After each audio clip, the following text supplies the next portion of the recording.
Good morning, afternoon, or evening, everybody, and welcome to a very, very, very festive edition of Pangolin, the conservation podcast.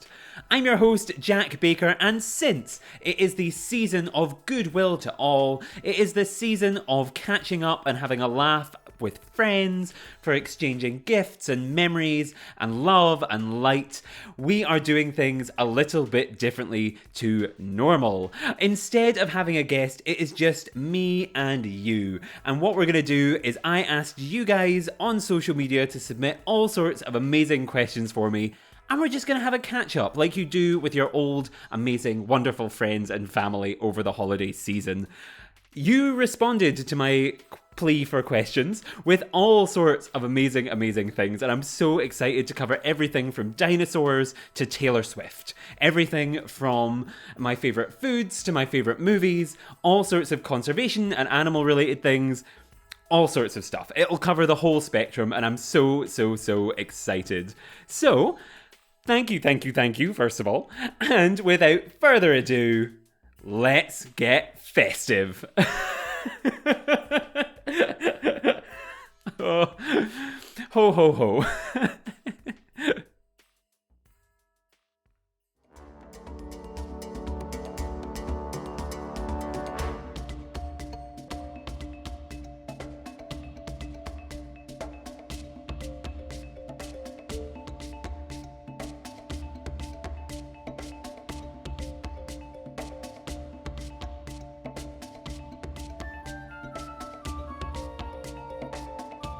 And welcome back to the show. Thank you so much for joining me here for this, the Pangolin Holiday Special of 2023 we're in now. I can't believe it's been another year already. You have all been so fantastic, so amazing. It's been a wonderful time. We did our Africa series, we did our Razooies, we did more Razoos of Arizona, and it's just been an incredible time, and thank you so much for tagging along for the ride. And because you've all been amazing, I thought it was time to put myself in the hot seat to sit here and to answer all of your questions. I'm always the one bothering everybody else with questions, and I thought it would be nice for the holiday season for you guys to be able to ask me any things that you were wondering about. So yes, here we go. I'm very excited, very nervous. This will be the first of two holiday specials, I should say as well, before we get into the questions. We will start with this one, a Q&A, and then next week we will be doing a New Year's special where we'll be talking about all of my favourite stories of the year. So we'll go back through all of the months and we'll have a look at some of the amazing things that happened in conservation and wildlife news this year. And yeah, so that will be part 2 coming soon. But for today, we of course have our Q&A. Now, there were many questions submitted, and so what I've done is pick 12 of my kind of favourites, the ones that stood out as being different or silly or fun, and I've tried to mix in some serious ones, some career-y ones, some holiday ones, and yeah, hopefully we'll have a good time answering the questions. Of course, if you want follow-ups or you have questions for me, we are always available on social media at Pangolin Podcast, so you can reach us on there. And yeah, anytime you have any follow-ups, you can ask that. But for today, we have selected 12 pertinent, wonderful, not entirely Pangolin-themed questions to talk about. But I'll try and keep my answers as relevant to conservation-y things as possible. And yeah, I'm so excited to be doing this. So yeah, shall we begin? Let's do it. What have we got in front of us? Let's have a look. And yes. Okay, so I think there is no better way than to start off this episode than by celebrating, of course, Time's Person of the Year, my favourite musical artist, queen of all queens, who has taught all of us, I feel, to love, to speak more beautifully, to to be ourselves, to, I don't know, just be the best versions of ourselves, whether that be the emotional or the angry or the crying or the happy. The one and only, of course, Taylor Swift. And so today's first question in our festive, wonderful special comes from Joe, who asks, which animal would Taylor Swift be in the wild? Now, I love this question, and as soon as it got asked, I was like, that is going in there. Because there are so many ways you could take it, right? You could talk about if she is the biggest artist in the world. You could say, well, she's a blue whale. She is the biggest. You could talk about, well, Karma is a cat purring on her lap because it loves her. You could talk about the fact that she is a tiger or a lion. You could talk about her creativity. If she was creative, what would she be?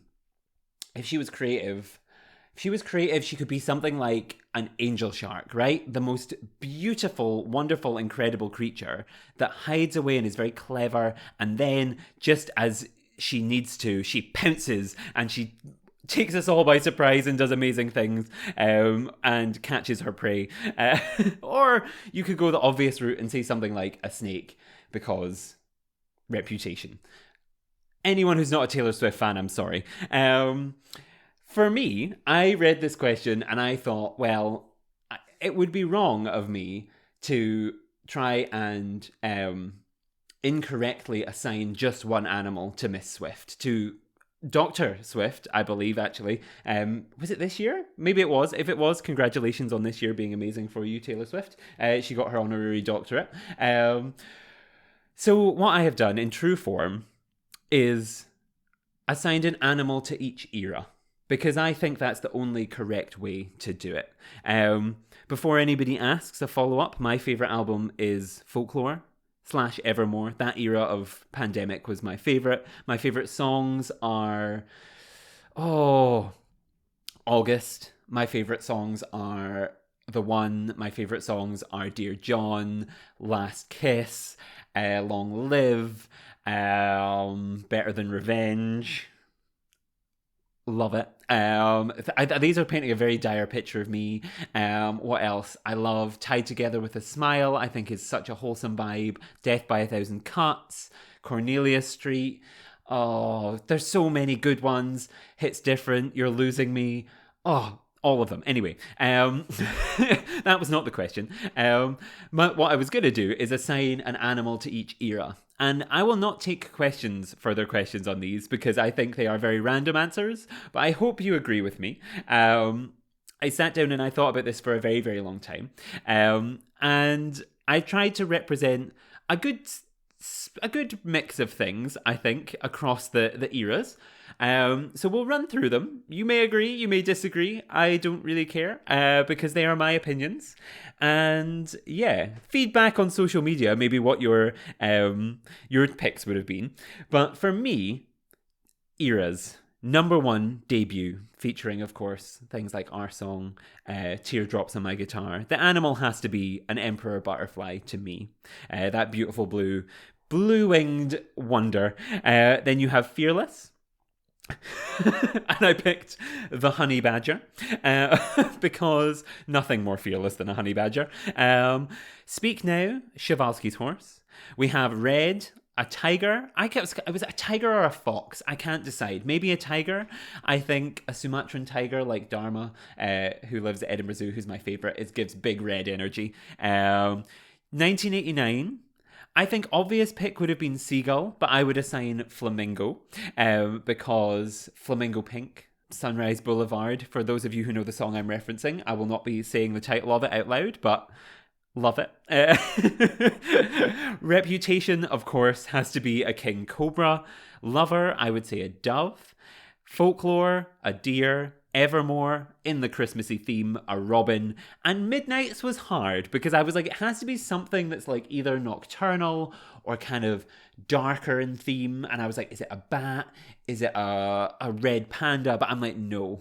You know what Midnights is to me? Midnights is a binturong. And I think that is the only correct answer. And so my Taylor Swift eras would be a Debut, Emperor Butterfly, Fearless, Honey Badger, Speak Now, Przewalski's Horse, Red, Tiger, 1989, Flamingo, Reputation, Cobra, Lover, Dove, Folklore, Deer, Robin, Evermore, Midnights, Binturong. So, Which animal would Taylor Swift be in the wild? It is impossible to define which animal Taylor Swift would be in the wild because you can't even define what she does most of the time because she is so ever-changing and wonderful. And yeah, that is my answer. I hope it is satisfactory. The temptation to just put in things like she would be a white horse because she has a song called White Horse was high, but I tried to avoid that, and hopefully you agree. If you don't, let me know. Maybe I'm wrong. Maybe I'm right. Let me know if you're not in the US, if you have tickets for Europe to go and see the Eras tour. I am going to see it when it comes to Scotland, and I'm very, very, very, very, very, very, very, very, very excited. Next year, it's going to be brilliant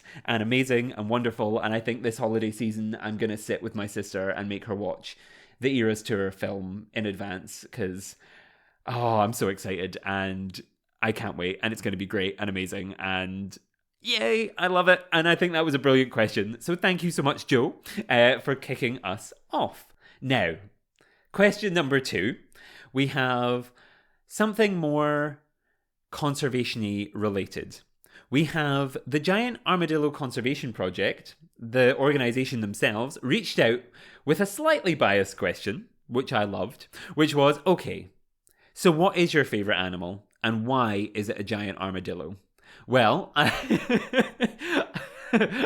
love that. And Giant Armadillo Conservation Project, Anteaters and Highways Project, anybody from your organizations, ICAS, you are always welcome on the show. I would love to have you back on, and I would love to talk even more about the giant armadillo because it is one of my favorite animals. And I think what I've realized over the course of the last year is that my favorite animals are animals that have weird, long, strange noses.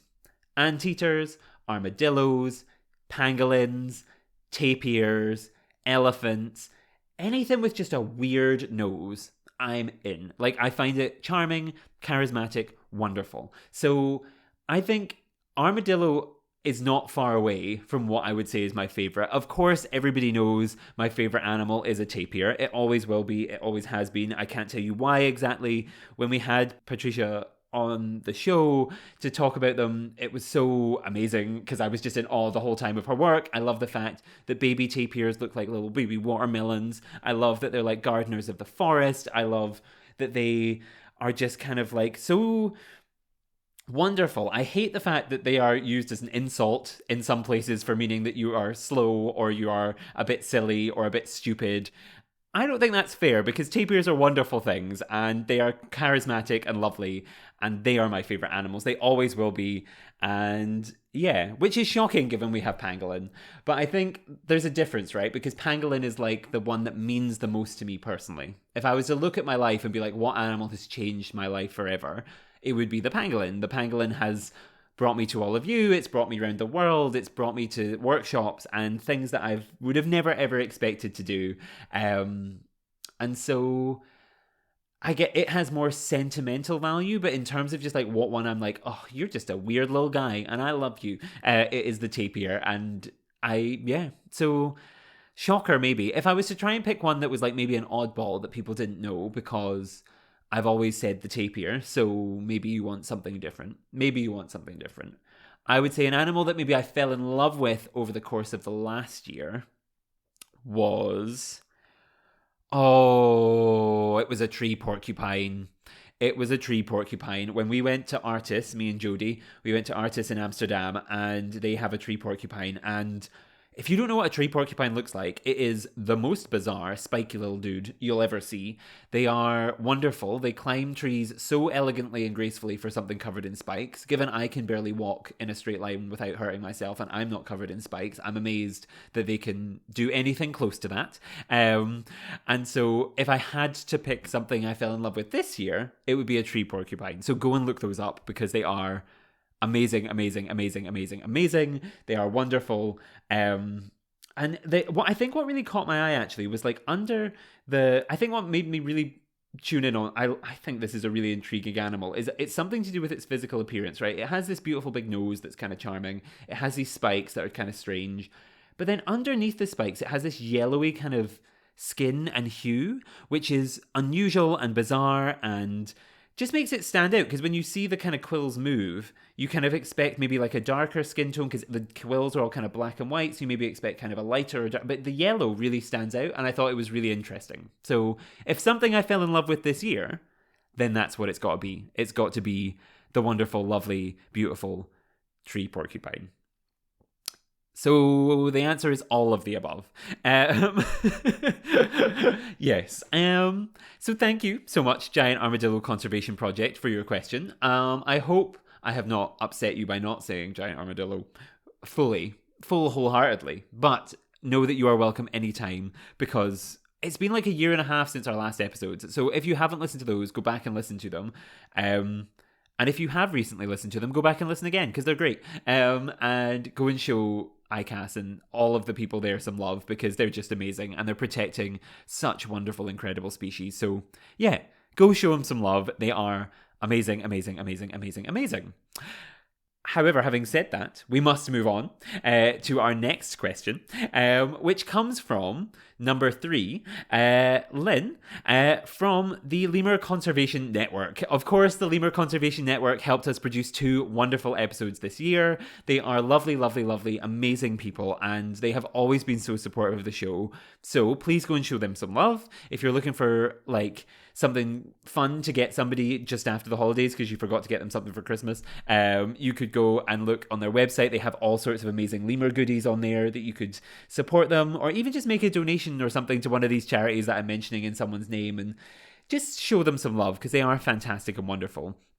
And Lynn asked a very, very, very, very, very good question, which is, what guest or story surprised you the most? And I think there are a couple, right? And I think recently, like, it was the Africa series took up most of this year. And I think recently, someone that I was so amazed and so happy to see getting even more recognition for their work was Gladys Kalema Zikuzuka, who came on to talk about gorillas and her work as Uganda's first wildlife vet. And she was just amazing. She is an inspiration, and she's incredible, and recently was named by the BBC as, I think it was like top 100 women like impacting the world, or I can't remember the exact title, but it was it's like top 100 most impactful work of women, and she was recognized this year. And I was so happy to see it, because her work with gorillas and on One Health and all of these things is so inspirational and so amazing, and it felt kind of fantastic to see this person who was on the show. Not only had they published a book just before they'd been on the show, which felt significant to me, because it was like, oh, this is like someone who's like a big deal right now is coming on and giving me their time. It's amazing to see she's continued her success and her growth, and so well deservingly, because she is so wonderful and intelligent, and the way she talks about her experiences and about gorillas and everything is just beautiful and amazing. So she surprised me, I suppose. Not really surprised me, because she was clearly destined to be the biggest star, but like, she's amazing. So go and listen to that episode. In terms of like facts about animals, the thing that probably surprised me the most came from the Okapi episode with Lucas Mears. Okapi have always been one of my favorite animals. Don't have weird noses. They do have weird legs though, so maybe that's it. They have those stripy zebra legs, and the kind of head of a giraffe, and the tongue of a giraffe, and the body of something in between. And they're just wonderful. And I think the thing that really surprised me, and I wasn't necessarily surprised by it because it makes perfect sense, but I was surprised that I didn't know it, was when he told me about the fact that baby okapis, when they're born, don't poo for several weeks. And I was like, excuse me? Like, what? Like, what are we talking about here? Why are we, what?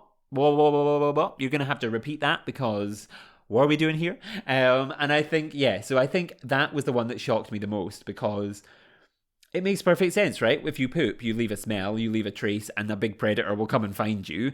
And if you don't poop, you're harder to find. So by kind of leaving a baby okapi one place and not allowing it to poop, it has a better kind of chance of survival. And so, shocking. I'm sorry if you're listening to this while enjoying a Christmassy snack, such as a mince pie or something else. I'm sorry I'm making you think about poop, but it was the most surprising thing, and therefore it had to be mentioned. I'm very, very, very, very, very, very, very, very sorry. But there you go. Moving swiftly on. Swiftly on. A nice Taylor Swift reference there. No, it wasn't even. Oh gosh, I'm going off the rails when I have no guest. It's kind of fun because it's just me talking to you guys, and it just feels like, oh, I should. This is why I don't do the talking, because I ramble and go off on little tangents. But moving on to our next question, we're going back to another question from Jo, because she submitted a couple good ones, and I think this is a fun one, which is, which song best describes the pangolin, right? Like, it's hard because, like, you could say something like, for me, like, I Will Always Love You, Dolly Parton, Whitney Houston, something like that. Good old Dolly got into the Rock and Roll Hall of Fame this year, so maybe it has to be something like that. But, or maybe something like empowering, like I'm Still Standing, a bit of Elton John, maybe a bit of like, we as a species and as a group of kind of like amazing things have faced a lot of persecution over the last while, but we're still going strong. That could be a vibe. Beautiful, Christina Aguilera, because they are the most beautiful things, even though people look at them like, what is that? Is it a mammal? Is it a reptile? Could it be something like Born This Way? Like, they are born to be perfect, they're born to be strange, they're born to be wonderful, and that's okay. We love them no matter what because they're just the best.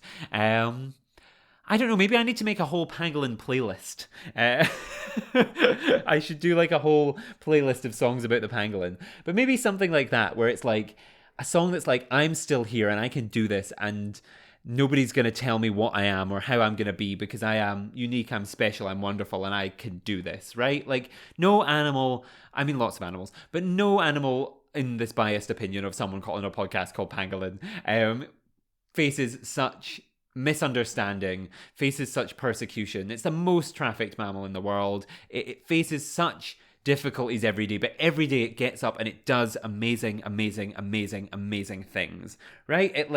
It's an ecosystem engineer that turns over soil, that eats kind of insects, that kind of creates this home for other animals. It's an incredible thing that like brings joy and inspiration to the lives of so many people. It's an incredible thing that is so uniquely different to any other animal. It's the world's only scaly mammal. It's like, what is that? What is that? Like, it's like on the level of like, you think of like weird mammals, you think like platypus, echidna, pangolin, like those are the ones. They're like the weird ones, right? And like, that's what inspires people. And so something like I'm Still Standing, something like a song that's like I Won't Get Knocked Down, Fighter maybe by Christina Aguilera, a couple Christina songs coming up to my mind now, where it's like, I'm here, I'm going to do this, and I'm the best, and you know I'm the best, and I know I'm the best, and guess what? We're going to keep doing this. And I think that would be good, because it would also inspire all of us to keep like going and fighting for the animals that we love. So maybe that.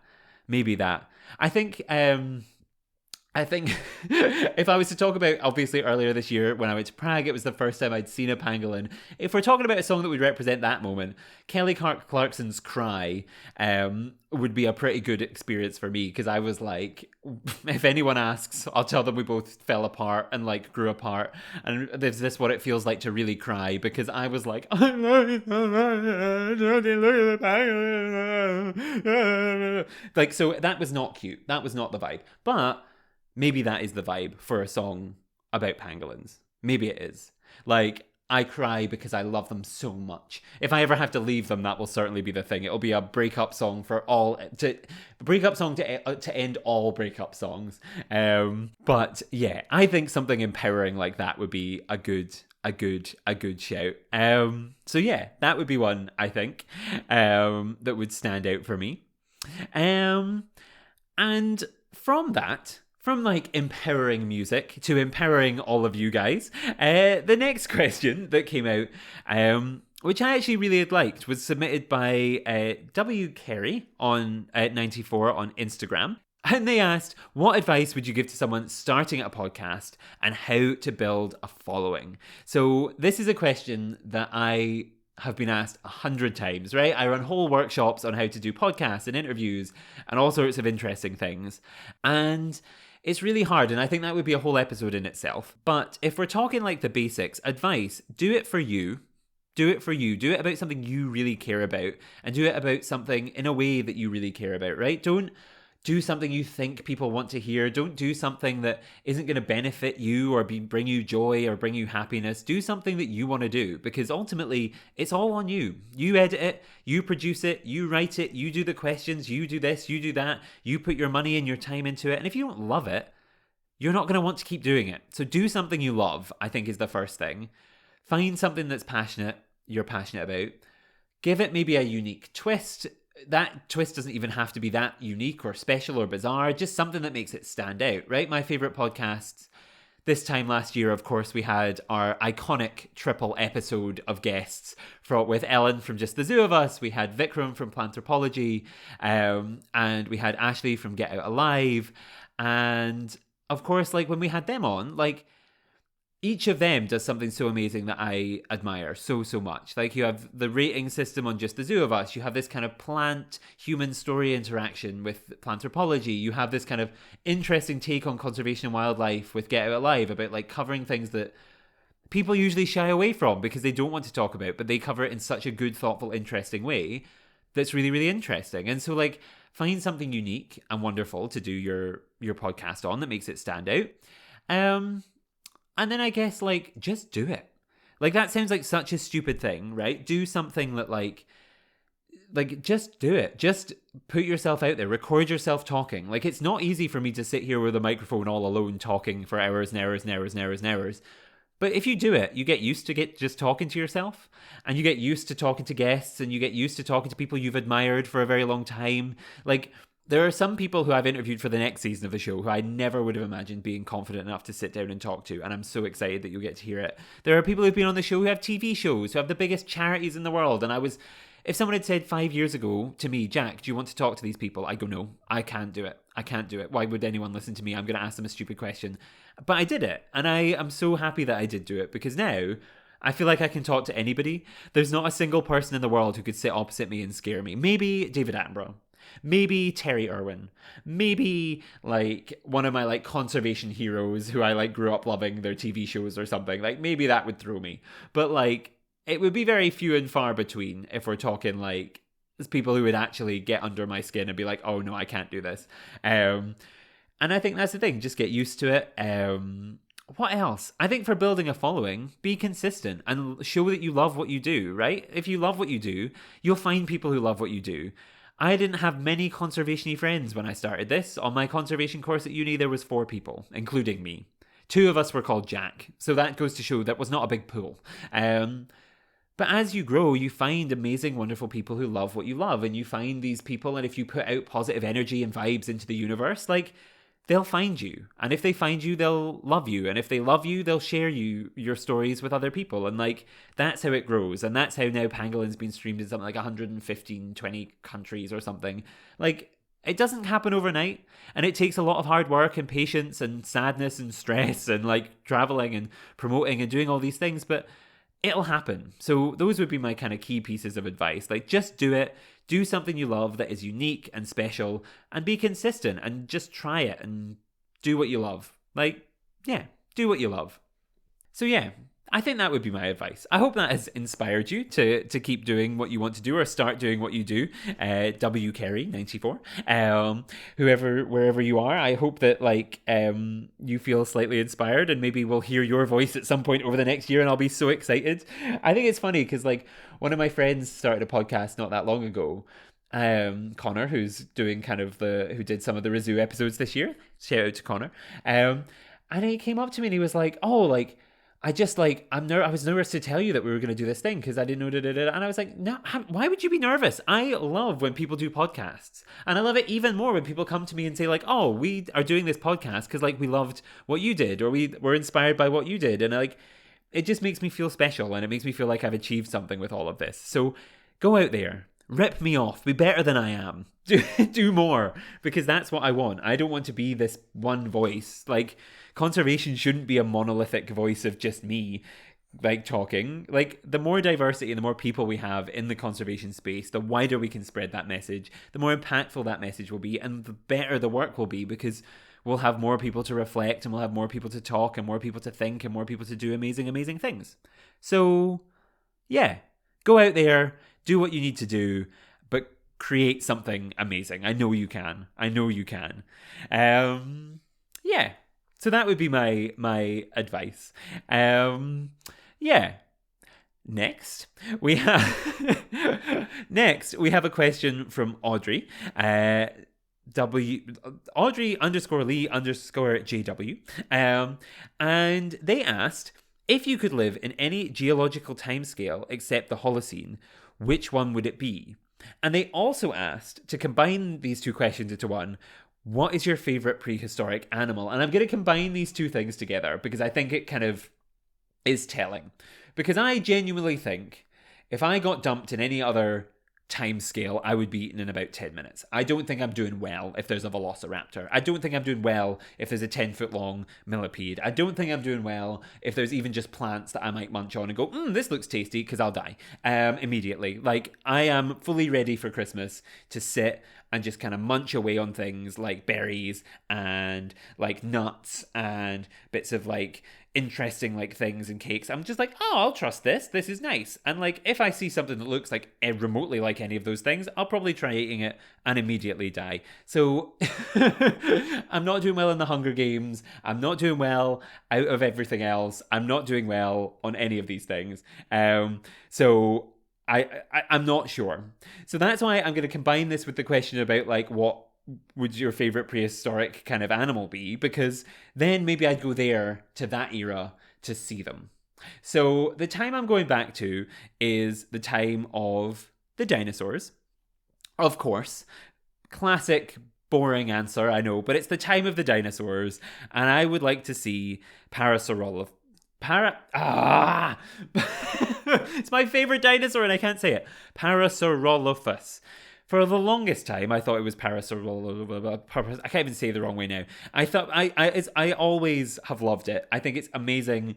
It is the dinosaur that has the kind of like beak and then kind of like long crest on the top of its head that was thought to make kind of vocalizations. I've loved it since Jurassic Park 2, The Lost World, the one with Julianne Moore, where they kind of go to the other island and like they try and like catch the dinosaurs to bring them to New York or something. I can't remember exactly where it is. Bring them back somewhere, and that film featured I'm dyslexic. Parasaurolophus. And it's just an amazing, beautiful creature. It is a bit different. I know people probably want to pick like big carnivores most of the time, like the velociraptors, but honestly, they just freak me out. And things like Triceratops. My Christmas tree is actually decorated. My sister hates it. My Christmas tree is decorated. I have a Triceratops decoration. I have velociraptor decorations. I have all sorts of dinosaurs on there, and my sister hates it because she's like, why is this here? This is not Christmassy. But if it's wearing a Christmas hat or has covered in glitter, then that makes it Christmassy, so it's on the tree. So I love dinosaurs, and I think they're amazing, and I think they're wonderful. And I think, yeah, I would want to go back to a time where I could see them, specifically my favourite, which is, we're going to nail it, Parasaurolophus. I recently went to the Natural History Museum in London, actually, to see the Wildlife Photographer of the Year competition, which was incredible and wonderful. And if it's still on while this episode's out, I don't know the dates, go and see it because it's beautiful and the photos are incredible. Yes, they have one of the skulls of the Parasaurolophus, and it's just like awesome. It's just so cool to see. And it makes you realize, right, like, how small we are now. Like, how small, and in, like, we're just like little guys. Like, we're just little tiny things. We're just little small things that, like, in the grand scale of the universe, even the grand scale of things that have lived on this planet, we are so small compared to these massive creatures. And I guess it just puts it in perspective when you see things like that. And of course we get that with living animals today, like things like the blue whale or any kind of whale, really. You feel small, but there's something about seeing a skull of something that could have stepped on you that just makes you go, wow, we're small. And those guys were big. And it's just amazing. And I love them. And I love the dinosaurs. And it also makes me think about, sorry, I'm now really rambling. Did anyone watch Primeval when they were younger?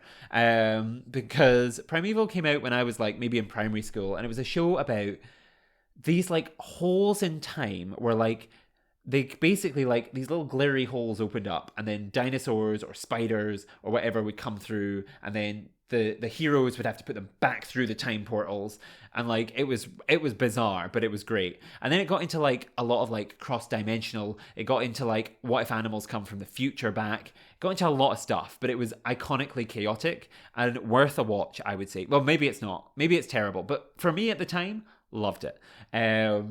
So yeah, that's that. And I think you should all go and watch that. If you have time over your holiday period, go and watch that, because it's dreadful but amazing. That and The Lost World, because we love Julianne Moore. She doesn't get enough credit for what she does.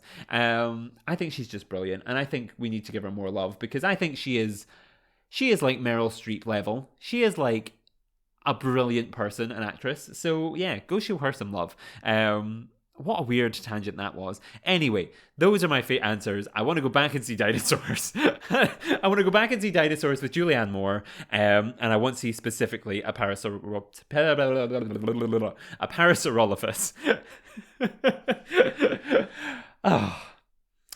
Moving on slightly. Question number 8 also came from Audrey, which was, what is your comfort movie?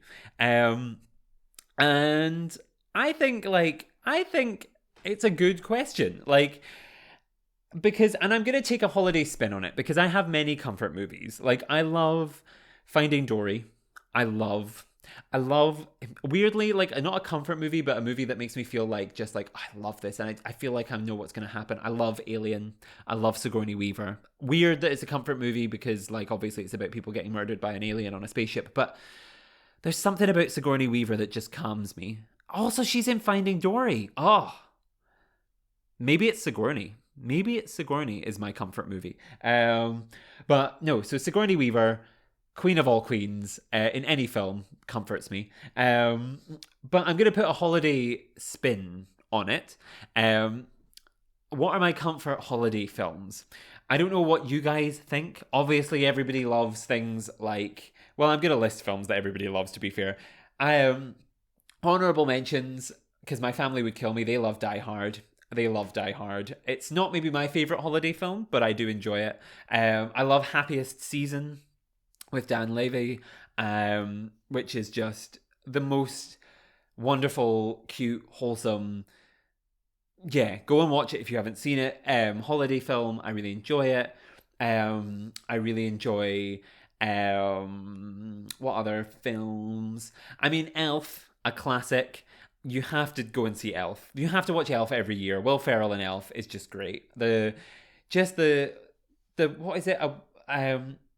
The something like, oh, what is it?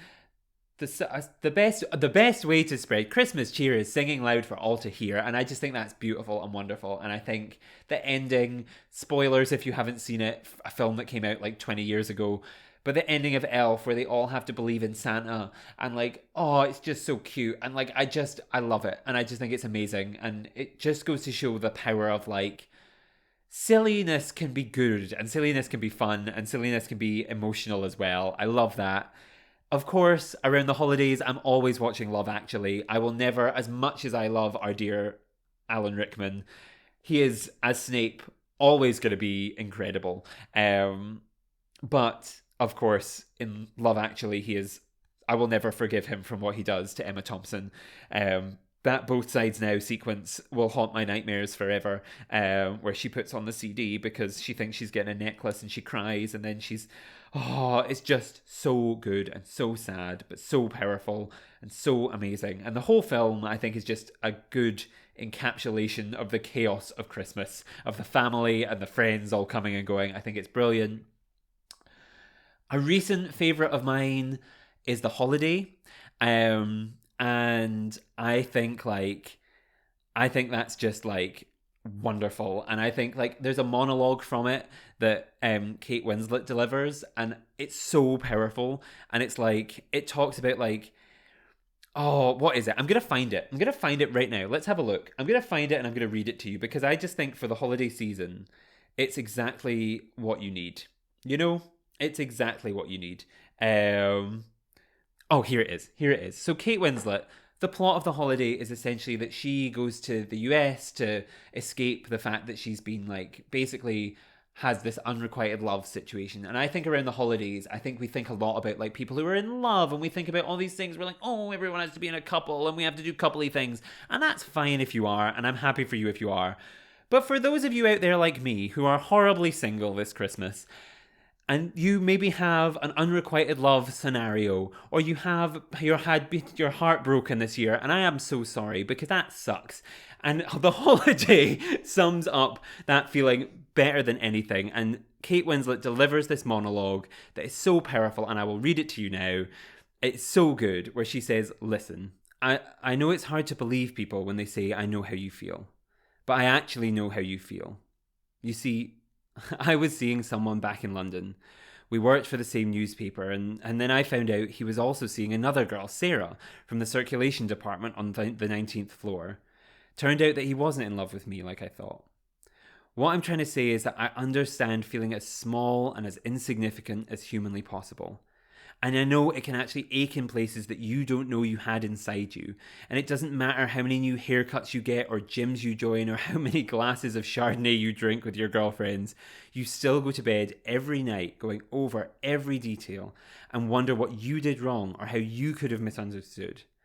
And how in the heel of that brief moment you could think that you were happy. And sometimes you can even convince yourself that he'll see the light and he'll show up at your door. Shade to Love Actually. And after all that, however long that may be, you'll go somewhere new and you'll meet people who make you feel worthwhile again. And little pieces of your soul will finally come back. And all that fuzzy stuff, those years of your life that you wasted, that will eventually begin to fade. And I think that is the most powerful speech from a holiday film. And I know she has an Oscar already, but give her another one for that, because it's so good and it sums up that holiday feeling so well. So those are my comfort films. I will sob every time I see them. If we're talking like comfort TV shows, actually, we're going to take a brief moment, because I saw Dawn French live this year and I love Dawn French, and I've always loved Dawn French. And if you're not from the UK, you're probably not familiar with the TV show The Vicar of Dibley. But if you aren't, go and watch The Vicar of Dibley. The Vicar of Dibley is Dawn French plays a female vicar, and the Christmas specials are always so fantastic. There's one where she has to go to 5 Christmas dinners because she overpromises to all of her friends, and she has to eat all this food. And there's another one where they do a performance of the Nativity with a real pregnant woman, and I'm not going to spoil the ending, but you can probably guess where that's going, and it's just fantastic. And so that would be my comfort watches, actually, for Christmas. So yeah, Elf, Love Actually, The Holiday, and The Vicar of Dibley. I love them. I love them, I love them, I love them, and I watch them every season, and they just fill you with warmth, and they fill you with good things. So those are my comfort movies.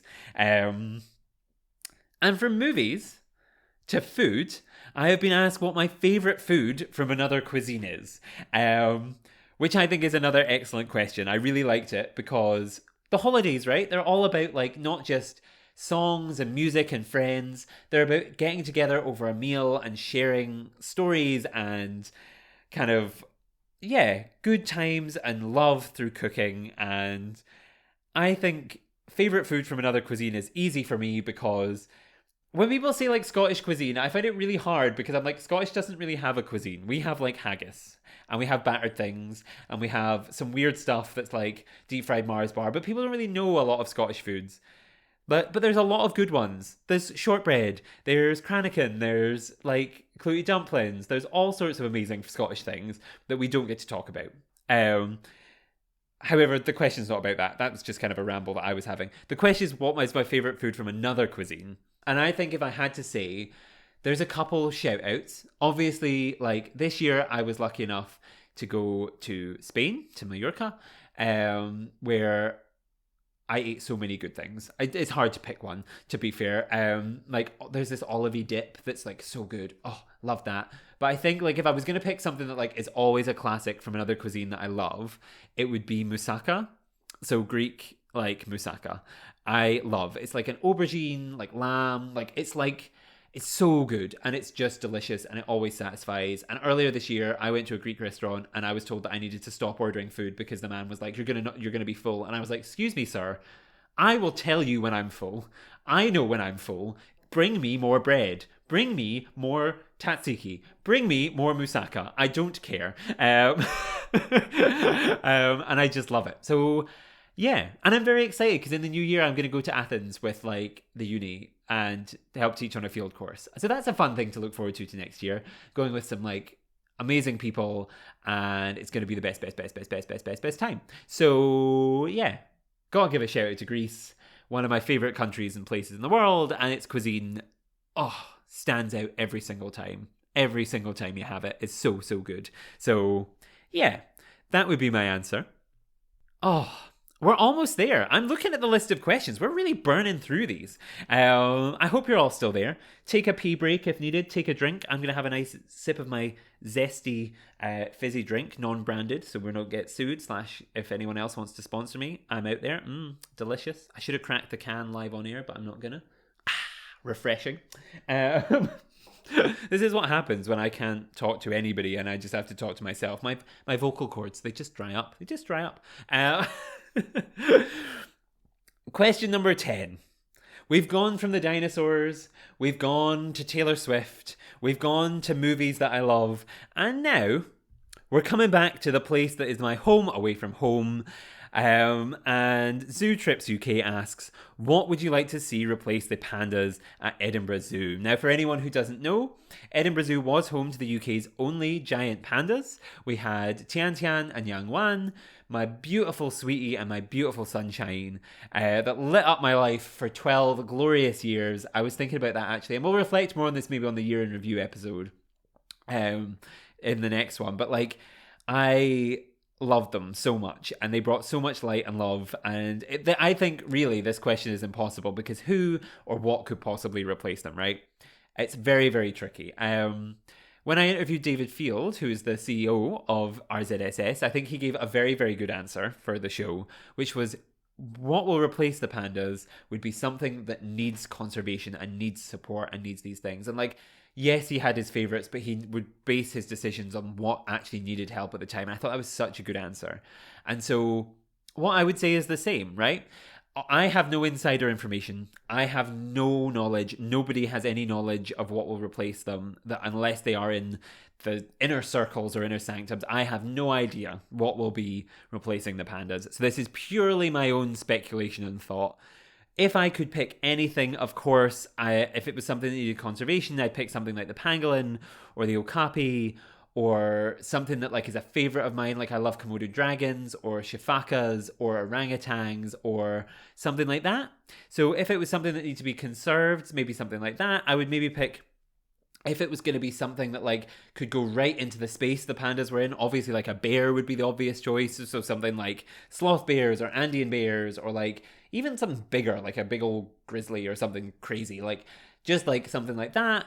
If it was to be something that like deep down, like I could like dream wish list pull out that I don't think would, I would just love to see because I don't think they get enough love. It would be something like a hyena or a shoebill stork, or like something like that, where it's like animals that are either like misunderstood or look aggressive, but don't kind of like, but don't kind of get the love they deserve. So yeah, something like that. Or, yeah, I guess those would be my favourites. I think those would be the picks. It's a bit of a scattershot. I have no information. I don't know. But if I could pick anything to replace the pandas, that would be it. Because they are all my favourites. And I think a lot of them deserve conservation and deserve love and deserve the attention of more people, right? Hyenas are always thought to be simple and stupid and followers because of the Lion King. They're not that. Shoebill storks, they look terrifying, but they're so charming and wonderful and interesting. Okapi are a mystery to so many people. Pangolins, a mystery to so many people. Sloth bears, Andean bears, a mystery because people just see them and go like, oh, bear. But if you could teach more people about them, I think that would be so powerful and so important, because ultimately, that's what zoos need to do, right? They need to conserve wildlife, they need to protect wildlife, and they need to kind of teach people about wildlife. So I think it needs to be something that kind of meets all of those criteria, and I think a lot of those do. So that would be my dream picks, I guess. But we'll wait and see. I don't know. And maybe we'll find out next year. Who knows? I am none the wiser than you, Zoo Trips UK, or anybody else. So we shall see what happens. But those would be my dream picks if I could pick anything at all. And yeah, I think if you haven't supported your local zoo recently, go and look at the conservation projects that they have out there. There are always amazing, amazing things going on at zoos, whether they be events, whether they be supporting conservation projects, whether they be talks going on, whether there's and even in the winter, there'll be Christmassy events on. Go and support them because this is the time of year where zoos get quiet. And I always think that it's a perfect time of year to go and visit them because there's no one there. You get your own kind of time to walk around. The animals are acting a bit differently because it's a bit maybe cooler. It's a bit different. It's a bit quieter. So they're maybe a bit more confident and coming out a bit differently or moving a bit differently. Like, yeah. So go and check out your zoos in the winter. Show them some love if you can because they deserve it and they need it because it'll be quieter. So yeah, go and do that. That would be my thought. And yeah, I always love Edinburgh Zoo. Go and show Edinburgh Zoo and the RZSS some love because, yeah, they're the reason I do this. They're the place that I went when I grew up and fell in love with nature. They are everything.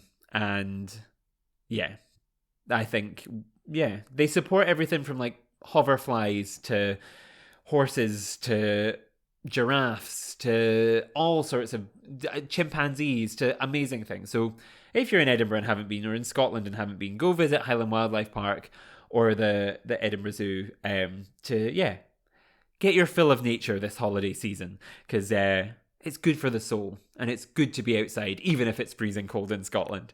Yeah. Speaking of zoos, Binturong won. Midnight's era one as what is the best way to get into the zoo industry, and I think we'll link on from that, and that's like support zoos, get passionate about zoos, learn about your local zoos, learn about the local projects they support, learn about the volunteering opportunities, learn about the education opportunities, learn about the job opportunities and the kind of things that they're looking for, and think about these things, right? And see how the whole organization works. Watch how it goes, watch how it grows, watch the kind of ways it engages people, learn a little bit about its ethos. And then if you have time, volunteer. Obviously, it's a lot harder for some people to volunteer than others. Like if you're a student and you need to have a part-time job or you're whatever. I always think volunteering is great, but it's not a solution for everybody. So volunteering is good. If not, it sounds ridiculous. Look for jobs, even if you think you're underqualified or not the right qualifications, apply for them.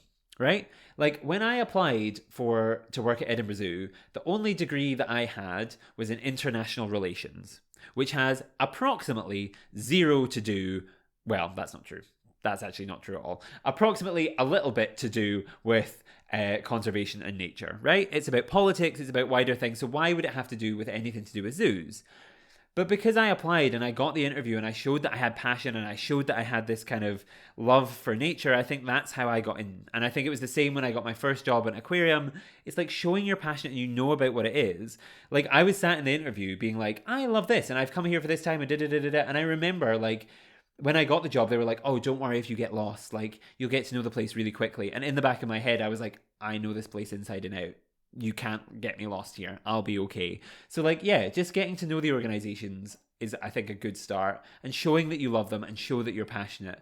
And even if you have to apply to work in a department that isn't your department, just getting to know or think something you think would be relevant to like the field that you want to go into, just getting into a department that maybe doesn't feel like your entire career pathway can be good, right? Because I know people who started in one department at the zoo and have jumped into education or have jumped into keeping or have jumped into kind of other departments where like they maybe started in a role that seemingly has nothing to do with that, but because they got in and they know the organization, they know the people and they can build connections, they started to see like they could prove they were a good worker, they could prove they were a hard worker and then move into other departments. So yeah, maybe like that's my two pieces of advice. Be passionate and kind of look for and learn about the organizations, and also don't be afraid to apply to jobs that aren't necessarily what you see as your career path going forward, but yeah, something you see as good or interesting. Like, yeah, just apply anyway.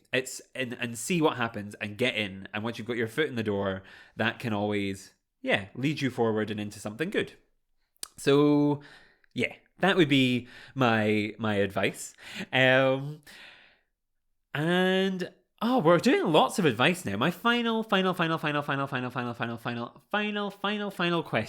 of the episode is from my wonderful friend, Manasa, who asked, I've always wondered what roles random. I've always wondered what role randos like us play in terms of conservation.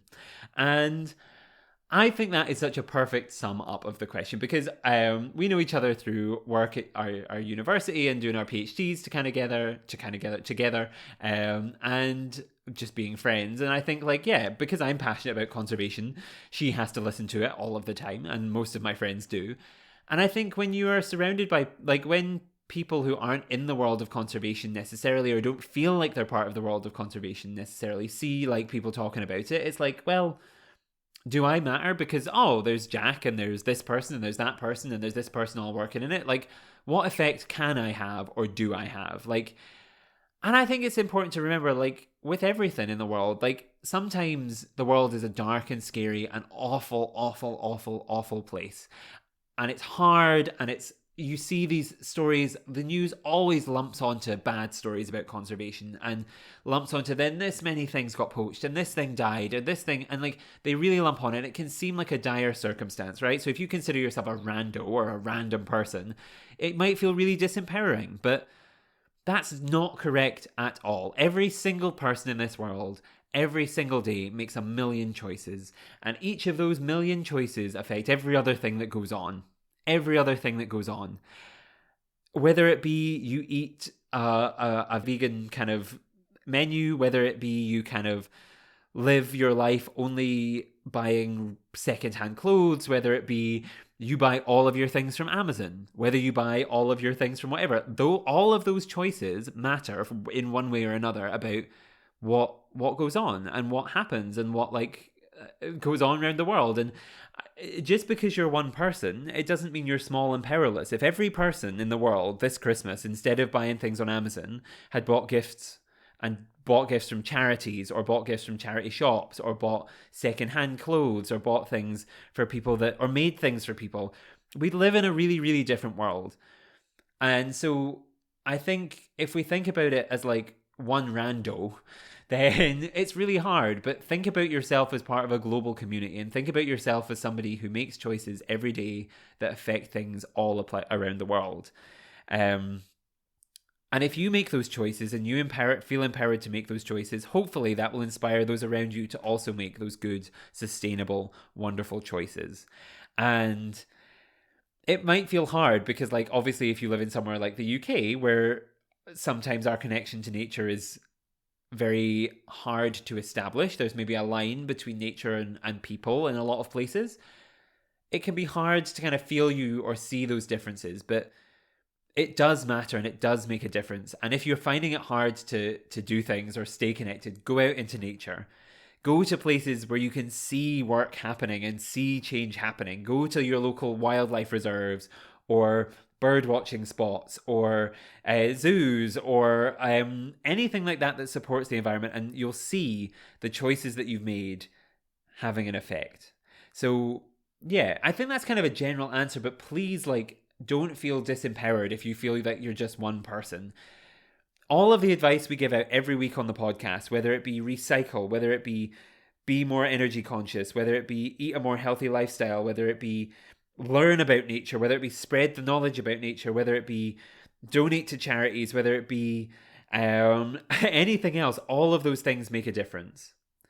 And in the words of Madonna, when I went to see her concert recently, you might feel small and you might feel like you just have one tiny, tiny, tiny, tiny little light inside you. But if all of us turn on those lights, that's a big, bright thing that will push out the darkness. And I thought that was such a beautiful metaphor. So, yeah, do the little things that you want to do.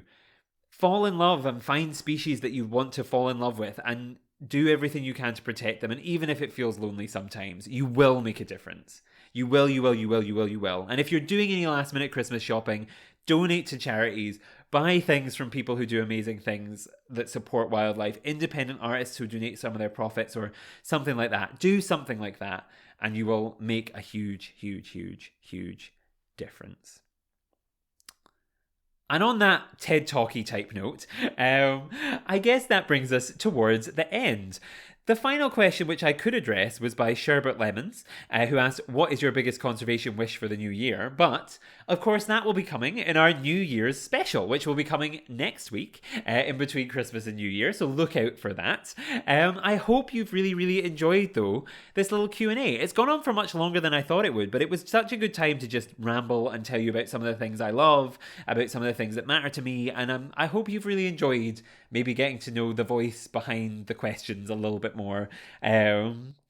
Thank you for submitting questions. It was wonderful and it was lovely to kind of hear from you all. And of course, thank you for all of your support over the last year. If you want more Christmassy content, you can go back and listen to last year's Christmas special. If you want more holiday content, subscribe. If you want to give me a gift, subscribe to the podcast on wherever you're listening. Leave us a 5-star review. Do all that kind of fun stuff. Follow us on socials at Pangolin Podcast on everything. Do all that amazing fun stuff. Yeah, I guess that's it. I don't have to. I could just promote myself. This is weird. Follow me at the Only Jack Baker on Instagram. I'm there. Go and support your local zoos. Go and donate to charities. Go and give. It's the season of goodwill. Do amazing things. Do wonderful things. Do empowered things. Be strong. Be wonderful. Be bright and light. And force out the darkness of this cold winter months and bring light into the lives of so many amazing causes around the world. I know you can do it. We've done it for another year. This must be the 3rd or 4th year we've been doing this now, and I am so grateful for all of you, and I'm so grateful for the building momentum and the love that the podcast gets. And I'm so excited to talk to you more next week about the year and reflect on all of that. So before I get too ahead of myself, I hope you have a beautiful, wonderful holiday season. I hope you're surrounded by love and light in whatever form that takes in your life. And I hope that if you're kind of feeling like alone out there, know that there are someone out there who really cares about you, because you have made my life so much brighter. You have allowed me to do amazing things, and you have supported me and done wonderful things. So thank you. Thank you so much. And I hope that you know that, and I hope that you know that you've made a difference to me, and given me all I want for Christmas, because all I want for Christmas is you guys. I'm not going to sing. Don't ask me to sing. I won't sing. I'll get sued by Mariah. And on that note, thank you so much for listening. Happy holidays. Merry Christmas. See you soon. Subscribe, review, do wonderful things. I love you all. And Merry Christmas. Goodbye.